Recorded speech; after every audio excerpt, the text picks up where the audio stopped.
Hello नमस्कार, मैं विकास तिवारी स्वागत करता हूं आपका हमारे चैनल यूपी एग्जाम क्रेजर पर। दोस्तों, उत्तर प्रदेश लेखपाल से जुड़ी हुई ग्रामीण प्रवेश श्रृंखला के जो प्रश्नों की श्रृंखला उसका यह 8वां वीडियो है। दोस्तों, अगर आपने प्रीवियस वीडियोज़ को नहीं देखा है तो आप उनको जाकर चैनल पर देख लीजिए। उन सभी वीडियोज़ को प्लेलिस्ट के माध्यम से चैनल पर अरेंज कर दिया गया है। जब आप उन्हें देखेंगे और इसको तब देखेंगे तो आपको काफ़ी फ़ायदा होगा। चलिए दोस्तों, शुरू करते हैं आज के कंटेंट को। हाँ दोस्तों, अगर आपको उत्तर प्रदेश से जुड़ी हुई करंट अफेयर की लिंक डाउनलोड करना है, एक PDF की लिंक डाउनलोड करना है, तो आप डिस्क्रिप्शन बॉक्स में चेक कर सकते हैं, आपको वहाँ पे लिंक मिल जाएगी। चलिए दोस्तों, स्टार्ट करते हैं आज के कंटेंट को। दोस्तों, आपको जवाब देना है पहले, उसके बाद फिर हमारा एक्सप्लेनेशन सुनना है।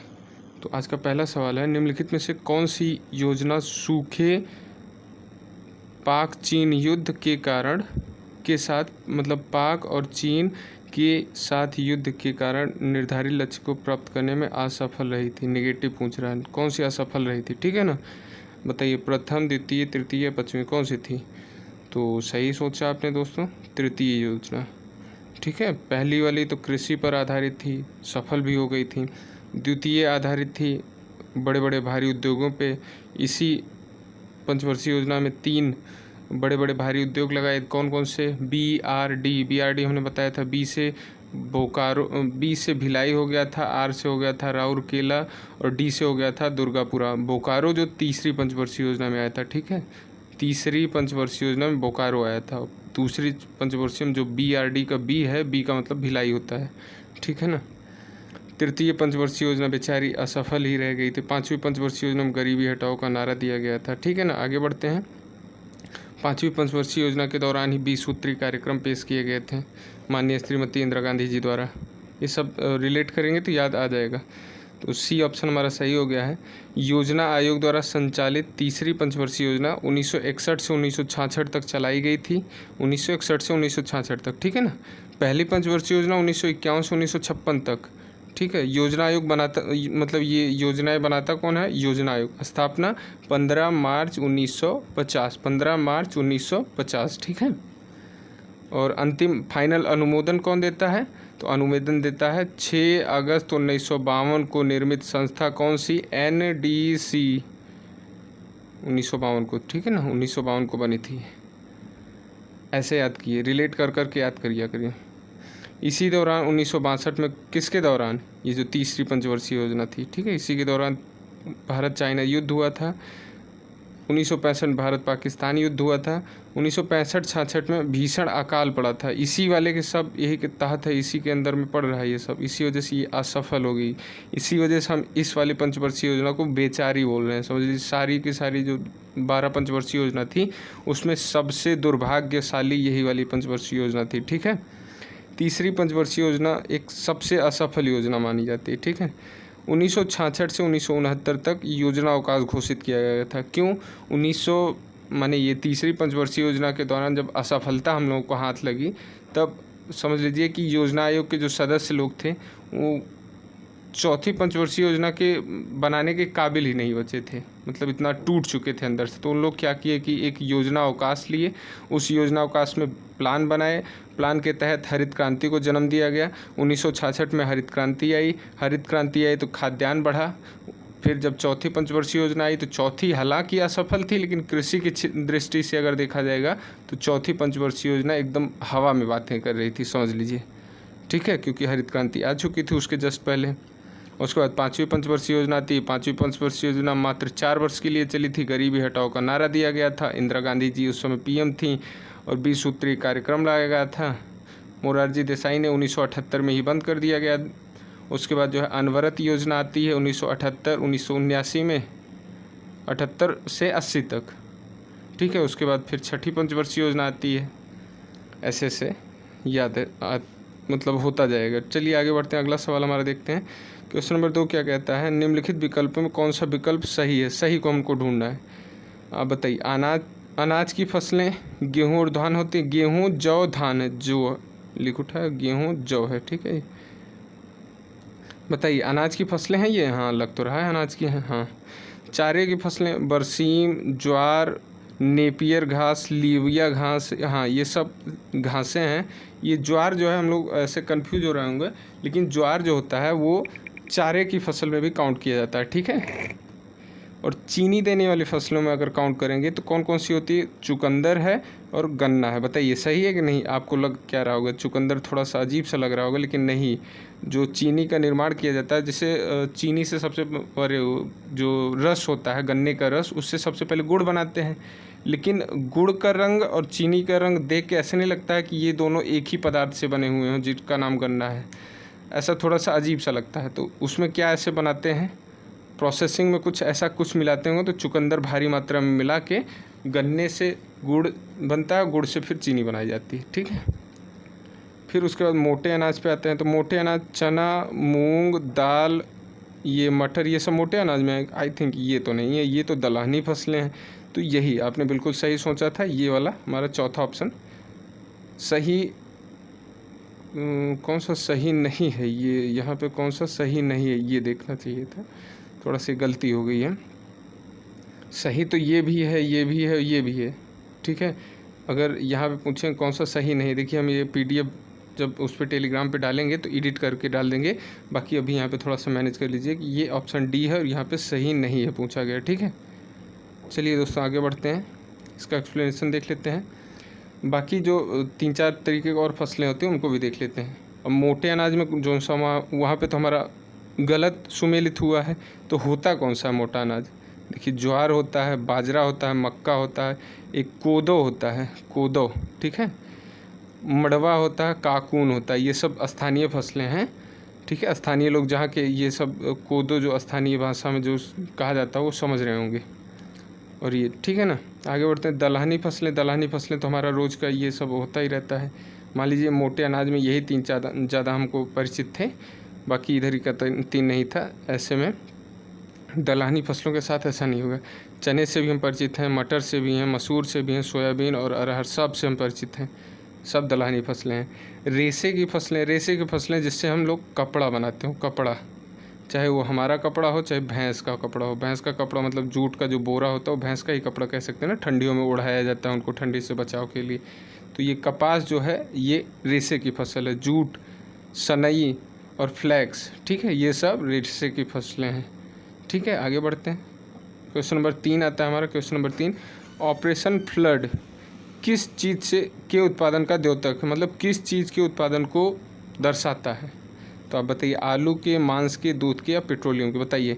ऑपरेशन फ्लड, ऐसा फ्लड तो लिक्विड चीज़ का ही आएगा, लिक्विड माने तरल पदार्थ का ही फ्लड आएगा। तो आप यहाँ से आलू और मांस इन दोनों को हटा सकते हैं, थोड़ा सा अगर गेस करेंगे भी तो हटा सकते हैं। तो आपके बाकी अभी भी 2 ऑप्शन बचे हैं, कौन कौन से? दूध और पेट्रोलियम, ठीक है। अब यहाँ पे आपको दिमाग लगाना पड़ेगा। तो आपने सही सोचा था, पेट्रोलियम इसका बिल्कुल गलत आंसर है, दूध इसका सही आंसर है, ठीक है। ऑपरेशन फ्लड दूध से रिलेटेड है, ठीक है, दूध के उत्पादन को बढ़ाने से रिलेटेड है। ऑपरेशन फ्लड ये जो आया था इसी के समय जो है, समझ लीजिए ऑपरेशन फ्लड ही, यही को श्वेत क्रांति ही बोलते हैं, श्वेत क्रांति, श्वेत क्रांति, ठीक है। वर्गीज कुरियन जो कि केरल से बिलोंग करते हैं वही इसके जनक माने जाते हैं, ठीक है। आगे बढ़ते हैं। अब यहाँ पे बहुत सारी क्रांतियों को हम लोग देख लेते हैं। पीली क्रांति तिलहन उत्पादन, ठीक। भूरी क्रांति उर्वरक उत्पादन। उर्वरक कौन सा? जो कि गोबर से बनाया जाता है, ठीक है, वो वाला उर्वरक, भूरी क्रांति। इसी को धूसर क्रांति बोलते हैं, धूसर, धूसर, धूसर क्रांति भी किसको बोलते हैं? इसी उर्वरक उत्पादन को, ठीक है। श्वेत क्रांति, साथ ही साथ ऑपरेशन फ्लड, ये दोनों जो है उत्पादन किस चीज़ का? दुग्ध उत्पादन। देख लीजिए, श्वेत क्रांति और ऑपरेशन फ्लड ये दोनों। नीली क्रांति जो है ये किससे है? मत्स्य पालन से है, ठीक है। सुनहरी क्रांति, सुनहरी क्रांति बागवानी से। देखिए सुनहरी क्रांति, जब कभी आप बागों में जाइए तो आप विभिन्न सुनहरे सुनहरे कलर के फूल आपको दिखेंगे, तो इस वजह से ऐसे याद कर लीजिए, बागवानी माने सुनहरी क्रांति, ठीक है। गुलाबी क्रांति, गुलाबी मछली, झींगा मछली का होता है, साथ ही साथ झींग और ये प्याज उत्पादन। तो झींगा मछली में प्याज पड़ता है, ऐसा हम ट्रिक से बनाए थे। तो ब्लैक क्रांति जो है वैकल्पिक ऊर्जा। देखिए अब यहाँ पे आपको नया मिलेगा, इसको आप याद करिए, आगे आने वाले कुछ सवालों में एक बार रिवीजन करा देंगे। ब्लैक क्रांति जो है ये वैकल्पिक ऊर्जा का है, ठीक है। ये बादामी क्रांति मसालों के उत्पादन से है, ठीक है। बादामी क्रांति जो है मसालों के उत्पादन से है। बादामी क्रांति जो है मसालों के, जो ये गरम मसाले नहीं होते इस टाइप के, ये मसालों के उत्पादन से। गोल क्रांति आलू के उत्पादन से है। फिर आगे ये बचा है लाल क्रांति आता है हमारा। लाल क्रांति दो चीज़ के उत्पादन से, किस किस चीज़ से, मांस और टमाटर, साथ ही साथ दोनों का उत्पादन है। माने अगर लाल क्रांति आया है तो ऑप्शन सी पे आपका लिखा रहेगा मांस और टमाटर दोनों, ठीक है। अगर इकलौता लिखा है तो दोनों माना नहीं जाएगा, ठीक, माना ही जाएगा, ठीक है। और हरित क्रांति की बात करते हैं तो ये खाद्यान्न उत्पादन से। हरित क्रांति 1966 में पहली योजना अवकाश के दौरान, ठीक है। आगे बढ़ते हैं। चौथा क्वेश्चन हमारा, जवाहर रोजगार योजना कौन सी पंचवर्षीय योजना के तहत लाया गया था, बताइए। 5वीं, 9वीं, 7वीं और दूसरी कौन सी के तहत? तो आपने बिल्कुल सही सोचा था, 7वीं पंचवर्षीय योजना के लिए। इसको ऐसे याद करिए, रोजगार का मतलब आपको 7 दिन रोजगार होना चाहिए ना। ऐसा तो है नहीं कि जो है 5 दिन रोजगार किया उसके बाद बैठ गए। तो 7 दिन रोजगार योजना होना चाहिए। तो जवाहर 7वीं, ठीक है, ऐसे याद हो जाएगा। आगे बढ़ते हैं। इसका ऑप्शन सी सही है, हमारा सी सही था, ठीक है। 7वीं पंचवर्षीय योजना 1985 से 1989 तक चली थी। 1985 से 1990 तक थी ये। यहाँ पे देखिए 1990 होगा, 5 साल चलती थी ना। 1950 में स्टार्ट हुई, 1990 तक चलेगी, ये 5 साल चलेगी। इस योजना का प्रमुख लक्ष्य रोजगार पर केंद्रित होना था। माने इस योजना के जो योजना बनाने वाले थे उन लोग का दिमाग में क्या चल रहा था, भैया रोजगार मिले ही मिले, हर एक दूर दराज में व्यक्ति जो है वो रोजगार को प्राप्त कर सके। तथा इसी योजना के दौरान जवाहर रोजगार योजना शुरुआत की गई। जब रोजगार पर केंद्रित कर रहे हैं अपना ध्यान, तो रोजगार के लिए कोई योजना चलाए, उस योजना का नाम था जवाहर रोजगार योजना, ठीक है। आगे बढ़ते हैं दोस्तों।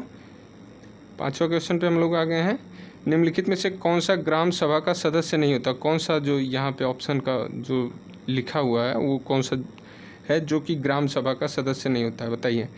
ग्राम सभा के भौगोलिक क्षेत्र की सभी महिलाएं तो होती होंगी भाई, ये 50% भाग होती हैं उस ग्राम सभा के सदस्यों का, तो ये होंगी। साथ ही साथ अगला ऑप्शन है पुरुष, ये भी होंगे। अब ये बताइए, ग्राम सभा के भौगोलिक क्षेत्र के बच्चे, या फिर चौथा भी देख लेते हैं पहले, ग्राम प्रधान। तो आप बताइए कौन सा होगा? तो आपने बिल्कुल सही सोचा, थोड़ा सा लॉजिकल था, ये बच्चे होगा, क्योंकि जो 18 साल के लोग होंगे वही उस ग्राम सभा में वोटिंग लिस्ट में आएंगे, और जो वोटिंग लिस्ट में आएंगे वही उस ग्राम सभा के सदस्य कहे जाएंगे, ना कि बच्चे वहाँ के, ठीक है। माने 18 साल से प्लस वाले जितना भी लोग हैं उस क्षेत्र में वो सभी उस ग्राम सभा के सदस्य कहे जाएंगे। आप आगे देखते हैं। इसको देखिए, किसी भौगोलिक क्षेत्र में निवास करने वाले ऐसे व्यक्तियों का समूह जिनका नाम चुनाव नामावली या वोटर लिस्ट में रजिस्टर्ड हो, ठीक है। जो वोटिंग लिस्ट आती है हर एक चुनाव के पहले, उसमें रजिस्टर हो, वह उस क्षेत्र में बनाई गई ग्राम सभा का सदस्य होता है, ठीक है। जैसे अगर मेरी ही उम्र 18 साल के पहले जब थी, तब बात करें कि मैं अगर मेरे ग्राम सभा का सदस्य हूँ कि नहीं, तब नहीं था मैं, ठीक है। आगे बढ़ते हैं। गांव बनाने के लिए किसी, मतलब अगर कोई आप ही अगर चाहें कि मैं एक नया गांव बनाऊं, तो आपको क्या करना पड़ेगा? उस राज्य का, जिस राज्य में आप रह रहे हैं उस राज्य के राज्यपाल से लिखित सहमति लेनी पड़ेगी, ठीक है। अब आप तो लेने जाएंगे नहीं, आप जो है किसी लेखपाल से संबंधित संपर्क करेंगे और उसके बाद लेखपाल जो है दिलाएगा, ठीक है।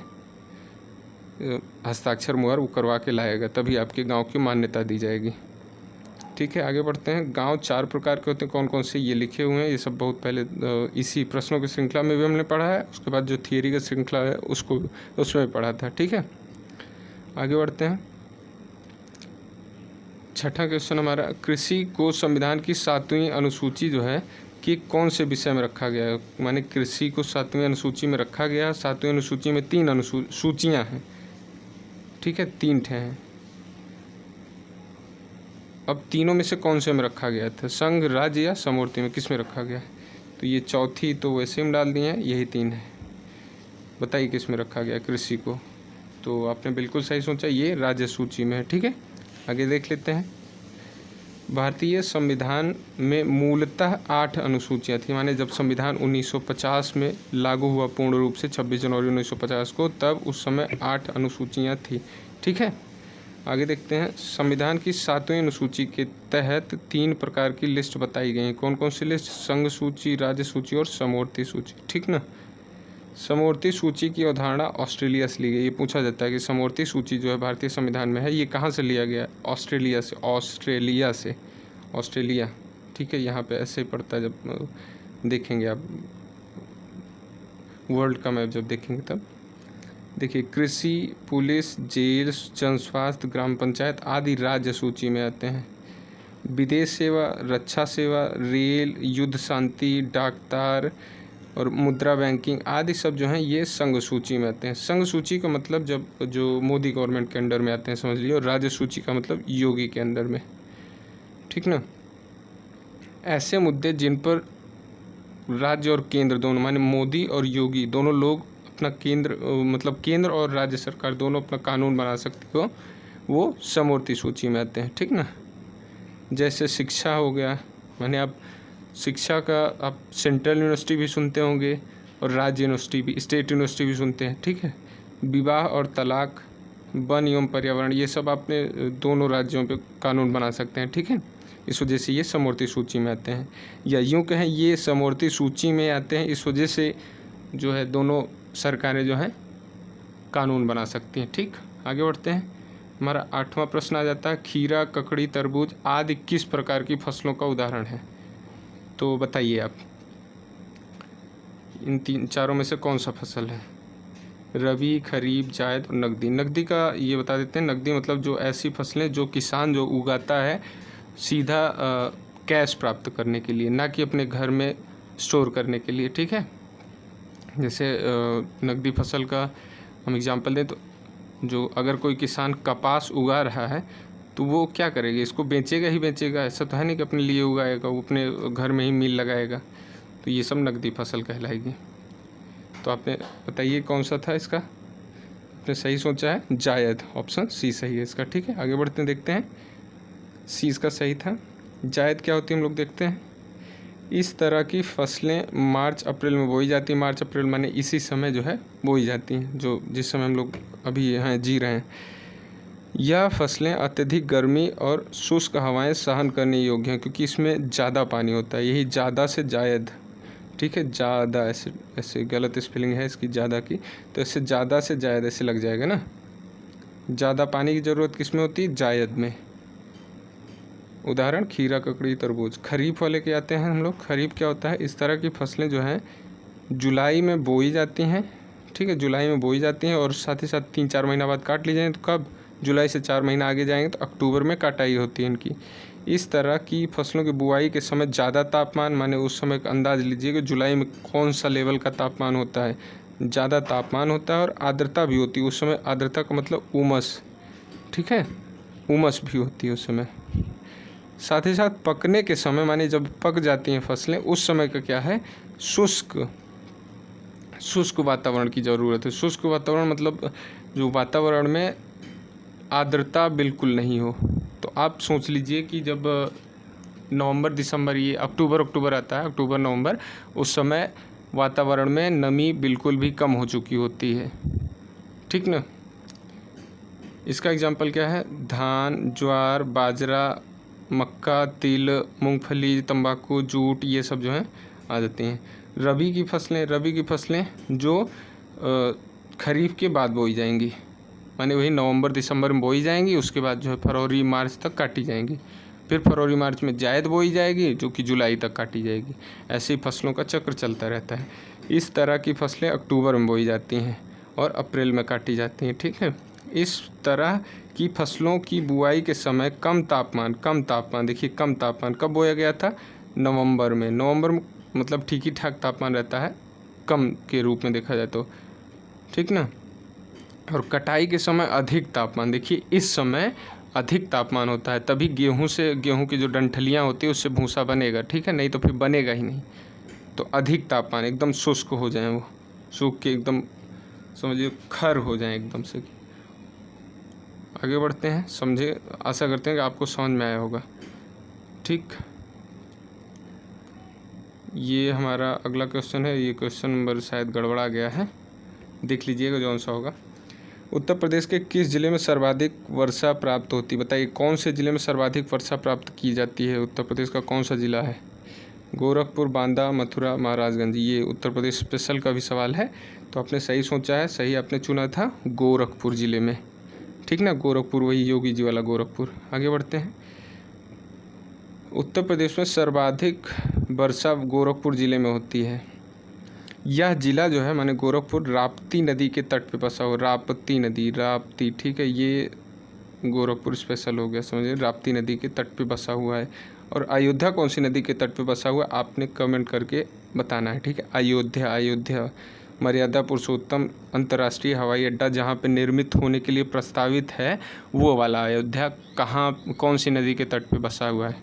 देखिए आप लोग बताइएगा ज़रूर। हाल ही में गोरखपुर में शहीद अशफाक उल्ला खान चिड़ियाघर को स्थापना की, मतलब की स्थापना की गई, ठीक है। शहीद अशफाक उल्ला खान चिड़ियाघर है एक, इसकी स्थापना की गई। ये बताइए शहीद अशफाक उल्ला खान जो है कौन सी क्रांति से जुड़े, कौन सी घटना से जुड़े हैं? तो ये जुड़े हैं काकोरी एक्शन से। काकोरी, काकोरी कांड का अभी हाल ही में नाम बदला गया, काकोरी एक्शन किया गया, ठीक है। 1925 में ये घटना हुई थी, उसी से ये जुड़े हैं। तो इनको अंग्रेज़ों ने फांसी दिया था। कहाँ पे फांसी दिया था? फैजाबाद में।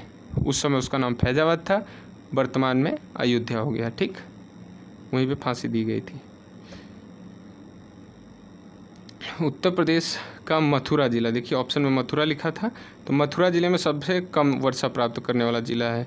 मथुरा के वृंदावन में एक मंदिर है जिसका ये पागल बाबा मंदिर है, जो पिछली बार का लोअर पीसीएस हुआ था, लोअर पीसीएस, उसी में ये पूछा था कि पागल बाबा मंदिर कौन से जगह में, कौन से ज़िले में है, यूपी के किस ज़िले में पागल बाबा मंदिर पाया जाएगा? तो वहाँ पे ये था, ठीक है, मथुरा के वृंदावन में पागल बाबा मंदिर। आप सर्च करके भी देख सकते हैं, पागल बाबा मंदिर, मतलब ठीक ठाक है, बस ऐसा नहीं है कि वहाँ पे कोई पागल बाबा रहते हो, बस उसका नाम है, मंदिर का नाम है, ठीक है। ये पूछा गया सवाल है। मथुरा में ही हाथियों के लिए एक अस्पताल बनाया गया था, ठीक है, हाथियों के लिए अस्पताल। मथुरा में ही जो है वहाँ पे तेल शोधन कारखाना है, ठीक है। ये सब मथुरा का स्पेशल हो गया। उत्तर प्रदेश के बांदा जिले में कालिंजर का किला है। बांदा देखिए ऑप्शन में था, तो बांदा जिले में क्या खास है? बांदा जिले में कालिंजर का किला है। कालिंजर का किला क्या इतिहास में अपनी पहचान बना के रखता है? कालिंजर का अभियान हुआ था, इसमें किसने किया था? शेरशाह सूरी ने किया था। और इस शेरशाह सूरी की किस्मत इतनी ख़राब कि वहीं पे इसी के जो तोपची थे वो समझ लीजिए कि गोला दागे, और उसके बाद वो गोला रिफ्लेक्ट होके लौट आया, और लौट आया तो वहीं समझ लीजिए शेरशाह सूरी खड़े रहे, उन पर डायरेक्ट जाके हिट हो गया, लग गया और ख़त्म हो गए वहीं पे। तो ये कालिंजर अभियान किसके द्वारा किया गया था? शेरशाह सूरी के द्वारा। उसी समय इनकी मृत्यु भी हुई थी, ठीक ना, 1545 में हुआ था ये। आगे बढ़ते हैं। अच्छा, वो वाला 8वां क्वेश्चन था, ठीक है, ये 9वां है। पशुओं में होने वाला कुख्यात रोग खुरपका एवं मुंहपका कौन से परजीवी के कारण होता है? बताइए, वायरस, प्रोटोजोआ, जीवाणु या जन्मजात होता है? बताइए। जन्मजात तो होगा ही नहीं, ये तो ऐसे ही काट सकते हैं, इन तीन में से कुछ न कुछ होगा, तो बताइए। ये पहला वाला सही है, ठीक है, आपने अगर सही लगाया है तो ये बिल्कुल सही था, ये है सही, ठीक है। आगे बढ़ते हैं, इसका एक्सप्लेनेशन देखते हैं। देखिए पहला तो सही हो गया, ये हमारा। कौन सा बीमारी पशुओं में कौन कौन से कारण होती है देख लेते। खुरपका, मुंहपका अगर देखेंगे तो ये वायरस द्वारा होती है। वायरस का मतलब वायरस ही होता है, अगर अंग्रेजी में रहेगा तो वायरस, और हिंदी में अगर लिखा जाएगा तो विषाणु लिखा जाता है, विषाणु, ठीक है, वायरस, विषाणु। और जो जीवाणु होता है उसको बैक्टीरिया बोलते हैं अंग्रेजी में। गला घोटू किससे होता है? गला घोटू भी एक ठे होता है, पशुओं का बड़ा बेकार सा रोग है, ये जीवाणुओं द्वारा होता है, ठीक है। गिल्टी रोग ये जीवाणुओं द्वारा। एक तरीके से गला घोटू भी समझ लीजिए गिल्टी ही है, लेकिन गिल्टी अगर नॉर्मल है तो गिल्टी हो गया, अगर अच्छे लेवल पे पहुंच गया है, लास्ट स्टेज टाइप पे, तब वो गिल्टी से गला घोटू हो जाता है, ठीक है ना।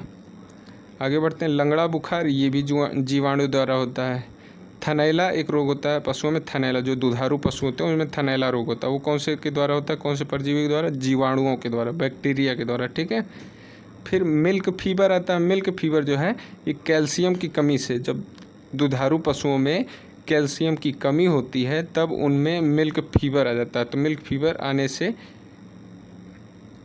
पशुओं में कौन से तत्व की कमी पाई जाएगी? कैल्शियम की। ठीक है, कैल्शियम ऐसे Ca से लिखा जाता है। ठीक है, इस पर डबल प्लस चार्ज होता है।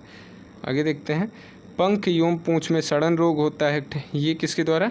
जीवाणु के द्वारा। ठीक ना, पंख जैसे पशुओं को अगर आप देखे होंगे तो कोई ऐसे पशु होते हैं जिन्हें पंखों में या पूंछ में सड़न हो जाती है और पूंछ जो है कट के गिर जाती है, तो वो किसके द्वारा होता है? जीवाणु के द्वारा। ठीक ना, आगे बढ़ते हैं। 10वां क्वेश्चन हमारा, निम्नलिखित में से कौन सा सुमेलित है? बताइए कौन सा सुमेलित है इन चारों में से, पाँचों में से? इनमें 5 ऑप्शन रख दिए हम, तो बताइए। सीमांत जोत 1 हेक्टेयर से कम होता है, छोटी जोत 1 से 4 हेक्टेयर के मध्य, मध्यम जोत 4 से 10 के मध्य, और बड़ी जोत 10 हेक्टेयर के से अधिक। तो बताइए। हाँ दोस्तों, ये चारों सही है। देखिए, हमने एक बार पहले पढ़ा था सीमांत जोत और मध्यम जोत, उसके बाद सीमांत जोत और लघु जोत और बृहद जोत, ऐसे पढ़ा था ना। तो वहाँ अलग है, वहाँ पे 3 ऑप्शन ही था। जब ये 4 ऑप्शन में बांटेंगे तो ऐसे हो जाएगा। माने सीमांत जोत 1 से 4 1 हेक्टेयर से कम होगा तो सीमांत बोलेंगे, मतलब जौन से किसान के पास मात्र धनिया लहसुन बोने भर की ज़मीन है टाइप का, और ये कहें तब वो सीमांत किसान कहा जाएगा। लेकिन अगर उसके पास थोड़ा ज़्यादा 1 हेक्टेयर से 4 हेक्टेयर के मध्य है तो वो छोटी जोत वाला किसान कहा जाएगा। और मध्यम जोत 4 से 10 हेक्टेयर के मध्य हो। ठीक है, और बड़ी जोत मतलब 10 हेक्टेयर से अधिक हो, ये सब है। वैसे ये सब पूछा नहीं जाएगा कि ये कहाँ पे है। ये पता है, योजनाओं में इनका जिक्र किया जाता है कि जैसे जो किसान सम्मान निधि योजना है किसके लिए लागू की गई थी? तो सीमांत एवं बृहद किसानों के लिए लागू की गई थी, सीमांत एवं लघु किसानों के लिए लागू की गई थी। ये वहाँ पे यूज होता है, बाकी जानने के लिए ये कहीं भी यूज होगा। तो ये सभी सही हैं। ठीक है, ऊपर के 4 ऑप्शन बिल्कुल सही थे। तो दोस्तों आशा करते हैं ये सारा, देखिए इसका एक्सप्लेनेशन हमने नहीं दिया है, ये कोई देने लायक था ही नहीं, तो इसको ऑप्शन ई यहाँ पे सही हो गया और हो गया। तो इस वीडियो का कंटेंट यहीं पे ख़त्म होता है। तो दोस्तों मिलते हैं अगले वीडियो में। आशा करते हैं हमारे द्वारा की गई मेहनत आपको पसंद आई होगी। तो धन्यवाद दोस्तों, मिलते हैं अगली वीडियो में। अगली वीडियो थियरी की वीडियो होगी। ठीक है।